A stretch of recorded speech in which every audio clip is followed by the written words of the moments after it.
আসসালামু আলাইকুম ওরহমতুল্লাহি বারাকাতু। সবাইকে স্বাগতম আমাদের প্রথম ইন্ট্রোডাক্টরি ক্লাসে। আমরা বলেছিলাম যে আমরা ইকোনমিক্সের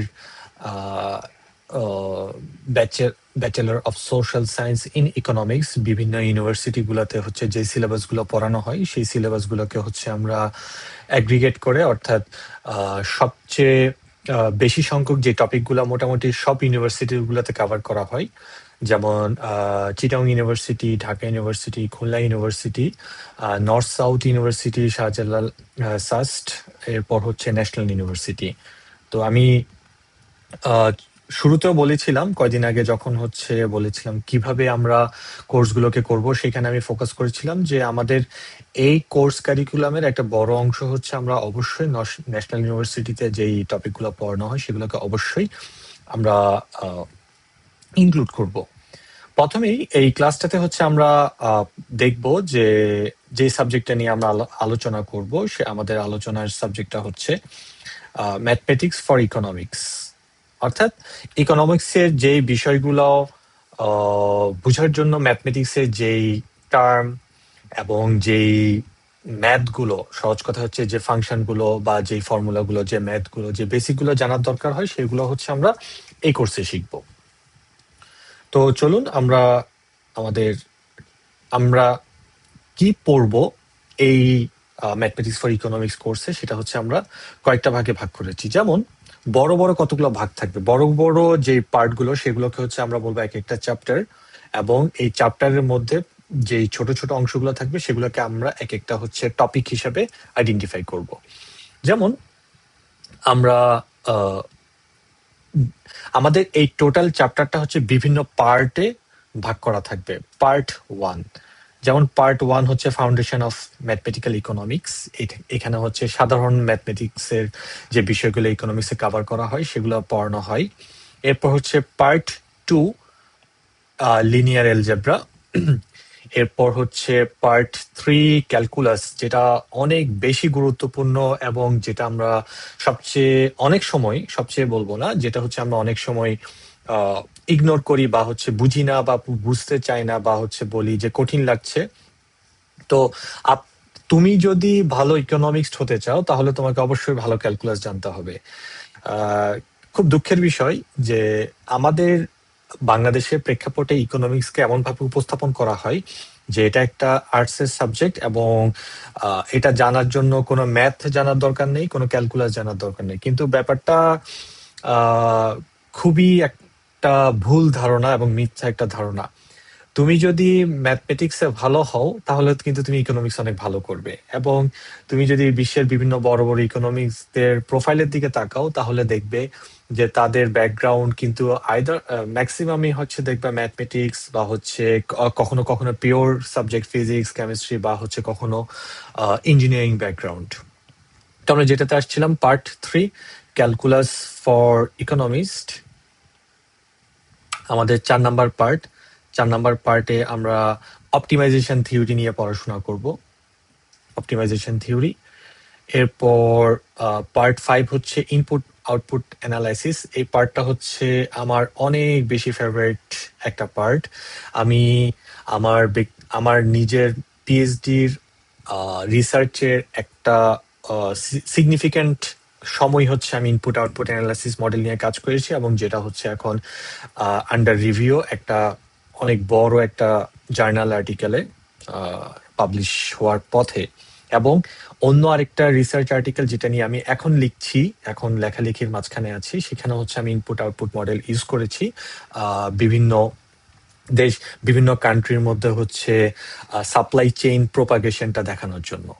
সেটা হচ্ছে আমাদের রিসার্চের ক্লাসগুলোতে আমরা আলোচনা করব, সেটা এখানে আলোচনা করবো না। জাস্ট বললাম যে ইনপুট আউটপুট মডেল আমার অনেক ফেভারিট একটা টপিক বা চ্যাপ্টার বলতে পারো তোমরা।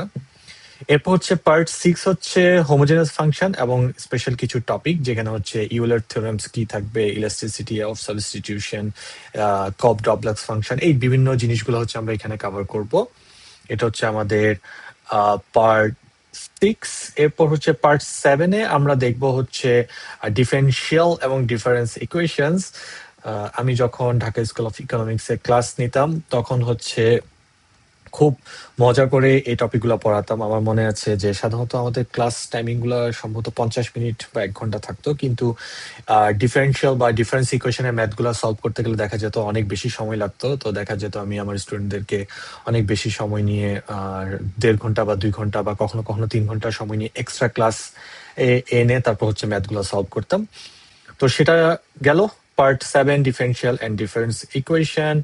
পার্ট 8 আমাদের ডাইনামিক অপটিমাইজেশন। পার্ট 9 হচ্ছে রিয়েল অ্যানালাইসিস। এই জিনিসটা হচ্ছে আহ, অনেক ইউনিভার্সিটিতে পড়ানো হয়, আবার অনেক কিছু কিছু ইউনিভার্সিটিতে এটা পড়ানো হয় না। তো আমরা তারপরও হচ্ছে, যেহেতু আমাদের এই সিলেবাসের একটা উদ্দেশ্য, এই কোর্সগুলোর একটা উদ্দেশ্য হচ্ছে ম্যাক্সিমাম টপিক গুলাকে আমরা কভার করব, যাতে public university, private university, national university, যে ব্যাকগ্রাউন্ডের স্টুডেন্ট হোক না কেন, তারা হচ্ছে অ্যাটলিস্ট তাদের টপিকগুলো ম্যাক্সিমাম এই সিলেবাস থেকে বা এই লেকচারগুলো থেকে পড়তে পারে। এবার আমরা আসি হচ্ছে আমরা কি কি রেফারেন্স বুকগুলো নিয়ে পড়াশোনা করব। তো এই টেবিলটা দেখলে আমরা বুঝতে পারবো যে আমি আসলে বইগুলোকে হচ্ছে বিভিন্ন ইউনিভার্সিটিতে, কয়টা ইউনিভার্সিটিতে পড়ানো হয়, ম্যাক্সিমাম পড়ানো হয়, সেটা ফ্রিকোয়েন্সি হিসেবে সাজিয়েছি। তো সবচেয়ে বেশি যে বইটা আমরা পড়ার সময় ফলো করব সেটা হচ্ছে চিয়াং এর fundamentals methods of mathematical economics, যেটা হচ্ছে চিয়াং এর, এবং হচ্ছে ডাউলিং এর বইটা ইন্ট্রোডাকশন টু ম্যাথমেটিক্যাল ইকোনমিক্স। এই দুইটা বই হচ্ছে একটু বেশি ফলো করা হবে। এই ছাড়াও হচ্ছে টপিক অনুসারে এবং টপিকের কন্টেন্ট অনুসারে হচ্ছে আমরা কখনো হচ্ছে সিমনের বইটা, কখনো হচ্ছে হয় এটলের বইটা, কখনো হচ্ছে ইয়ামেনের বইটা কম টাচ করা হবে। আমি হয়তো মোস্টলি হচ্ছে 1 থেকে 4 এর মধ্যে সীমাবদ্ধ থাকবো। এছাড়াও অনেকগুলো টপিক দেখতে পারবা তোমরা যে আমি আমি আমার মতো করে আমার এক্সাম্পল বা হচ্ছে আমার আমি কোন একটা টেবিল বা কোন একটা ফর্মুলা, আমার কোন একটা টেবিল দিয়ে হচ্ছে বুঝাচ্ছি। সেটা হচ্ছে ক্লাস যত সামনে আগাবে তত হচ্ছে আমরা জিনিসগুলো বুঝতে পারবো। তো এই হচ্ছে আমাদের টোটাল, অর্থাৎ total package mathematics for economics এর কি কি সাবজেক্ট গুলো পড়ানো হবে সেটা হচ্ছে আমরা এখানে দেখলাম। এবার আমরা এখন যেটা দেখব সেটা হচ্ছে কিভাবে আমরা প্রত্যেকটা পার্টের মধ্যে বিভিন্ন চ্যাপ্টার গুলোকে সাজিয়েছি। আমি সবগুলো এক্সপ্লেইন করব না, এখানে হচ্ছে শুধু একটা হচ্ছে পার্টকে আমি এক্সপ্লেন করব, পার্টকে কিভাবে চ্যাপ্টার ওয়াইজ, চ্যাপ্টারকে কিভাবে টপিক ওয়াইজ হচ্ছে আমরা সাজাবো, সেভাবে হচ্ছে আমরা আলোচনা করব। যেমন আমরা প্রথমে যদি দেখি part 1, foundation of mathematical economics. তো আমাদের ফার্স্ট চ্যাপ্টারটা থাকবে হচ্ছে role of mathematics in economics set theory. অর্থাৎ ইকোনমিক্সের ক্লাস শুরু হলে প্রথম যেই টপিকগুলো টিচাররা তাদের ক্লাসগুলোতে কভার করেন সেগুলোতে হচ্ছে আমরা এই চ্যাপ্টারে পড়বো, আমাদের ফার্স্ট চ্যাপ্টারে পড়বো। আমাদের চ্যাপ্টারের মধ্যে কি কি টপিক থাকবে, যে কিছু ম্যাথমেটিক্স কেন দরকার ইকোনমিক্সে, আমাদের সেট থিওরি নিয়ে আমরা পড়াশোনা করব, সেটের বিভিন্ন ধরনের unions, intersection, complimentary set, difference কিভাবে ক্যালকুলেশন করতে হয়, কনসেপ্ট গুলো কি, সেগুলো হচ্ছে আমরা একটু পড়াশোনা করব। এছাড়া হচ্ছে আমরা কার্টেসিয়ান প্রোডাক্ট দেখব, ওপেন এবং ক্লোজড সেটস কি বুঝায়, ম্যাথমেটিক্স ইন্ডাকশন কি, রিলেশন কি, অর্ডারিং রিলেশন কি, রিফ্লেক্সিভ সিমেট্রিক বা হচ্ছে ট্রানজিটিভ। তো এটা হচ্ছে আমরা আহ, বুঝবো। তো আমি যদি একটু আহ, স- আমাদের স্ট্রাকচারটা কেমন হবে সেটা যদি একটু আরেকবার এক্সপ্লেন করি। আমরা বিভিন্ন পার্ট সেগমেন্টে হচ্ছে আমাদের পুরো কোর্সটাকে সাজাবো। এটা হচ্ছে আমাদের পার্ট, এটা হচ্ছে আহ,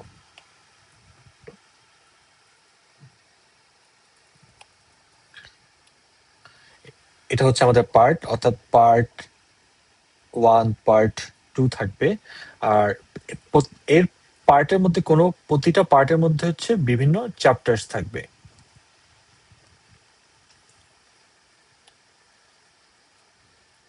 পার্টের মধ্যে হচ্ছে চ্যাপ্টার্স থাকবে। চ্যাপ্টার 1 থাকবে, চ্যাপ্টার 2 থাকবে। আবার প্রতিটা চ্যাপ্টারের মধ্যে হচ্ছে আমাদের আমাদের টপিক থাকবে টপিক 1, টপিক 2, এভাবে আমরা আগাবো। তো যেই জিনিসটা আমি আমাদের এই থিঙ্ক ল্যাবের কোর্স কারিকুলাম বা কোর্সের ইন্ট্রোডাকশন ভিডিওতে বলেছিলাম যে এই কোর্সগুলোর একটা বড় উদ্দেশ্য হবে থিওরি কনসেপ্টের সাথে সাথে হচ্ছে কিভাবে রিয়েল এক্সাম্পল হিসাবে সহজ করে বোঝানো যায়, উপস্থাপন করা যায়। সেটা অবশ্যই বাংলাদেশের ডেটা দিয়ে আমরা বলেছি, বাংলাদেশের ডেটা দিয়ে আমরা উপস্থাপন করব। আর হচ্ছে আরেকটা বিষয়, সেটা হচ্ছে আহ, প্রতিটা বিষয়কে প্র্যাকটিক্যাল কোনো একটা এক্সাম্পল, অর্থাৎ যদি আমরা সবসময় আমরা বলেছি যে সাপোজ আমি যদি এখানে চলে আসি ডোমেইন এবং রেঞ্জে চলে আসি, যে আমরা তো ক্লাস যারা সায়েন্সে ছিলাম, আমি জানি না এখনকার সিলেবাস, যারা ক্লাস 8-9 হচ্ছে আমরা ফাংশন ডোমেইন কি রেঞ্জ কি এগুলো হচ্ছে আমরা পড়ে আসছি। এই কোর্সে আমরা সেই ডেফিনেশন অবশ্যই পড়বো, ফাংশনের ডেফিনেশন কি, ডোমেইনের ডেফিনেশন কি, রেঞ্জ কি, এটা কিভাবে আইডেন্টিফাই করতে হয়। এর সাথে সাথে হচ্ছে আমরা যেই বিষয়টাকে অনেক বেশি গুরুত্ব দিব সেটা হচ্ছে এটার একটা প্র্যাকটিক্যাল একটা এক্সাম্পল কি হতে পারে, অর্থাৎ এই ডোমেইন বলতে প্র্যাকটিক্যাল একটা এক্সাম্পল কি হতে পারে, এবং সেই প্র্যাকটিক্যাল এক্সাম্পলটা আমরা যখন দিব তখন আমরা চেষ্টা করব হচ্ছে সেই প্র্যাকটিক্যাল এক্সাম্পলটা বাংলাদেশের ডেটা দিয়ে দেওয়ার চেষ্টা করব। অর্থাৎ যেই প্র্যাকটিক্যাল এক্সাম্পল আমরা পড়াশোনা করব, তো শুনতে জিনিসটা খুবই ইন্টারেস্টিং লাগতেছে, যে কারণ কি এই ফাংশন ডোমেইন রেঞ্জ এগুলা টু মাচ অ্যাবস্ট্রাক্ট হিসেবে আমরা দেখে আসছি, কিন্তু যে কোনো বিষয় ততক্ষণ পর্যন্ত অ্যাবস্ট্রাক্ট থাকে তখন যতক্ষণ পর্যন্ত আমরা সেটাকে একটা বইয়ের পড়া হিসেবে ট্রিট করি। কিন্তু আমরা এই কোর্স কারিকুলামে প্রত্যেকটা অ্যাবস্ট্রাক্ট টার্মে আমি সর্বোচ্চ চেষ্টা করবো আমার ক্যাপাসিটি হিসেবে। আমি খুব বেশি কিছু জানি না, খুব বেশি কিছু পারি না, যতটুকু পারি সেই ক্যাপাসিটির মধ্যে সেই জিনিসগুলোকে এক্সাম্পল দিয়ে হচ্ছে উপস্থাপন করার চেষ্টা করব। তো এটাই হচ্ছে মোটামুটি আমাদের কোর্সের পরিচিতি। আমরা যেটা করব, আমরা এই টোটাল সিলেবাসটা হচ্ছে আমি সবার জন্য উন্মুক্ত আরো কিছু হচ্ছে কিছু রিভিশন বাকি আছে, সেই রিভিশনটা দেখে কমপ্লিট করে ফাইনাল করে হচ্ছে আমরা চলে যাব আমাদের মেইন লেকচারে। তো আপনাদের সবার সাথে আবার দেখা হবে প্রথম part 1 foundation of mathematics economics এর চ্যাপ্টার 1 এর role of mathematics in economics set থিওরিতে সবার সাথে দেখা হবে, কথা হবে। আল্লাহ আপনাদের সবাইকে ভালো রাখুক, সুস্থ রাখুক। আমার জন্য সবাই দোয়া করবেন। আসসালামু আলাইকুম রহমতুল্লাহি ওয়া বারাকাতুহু।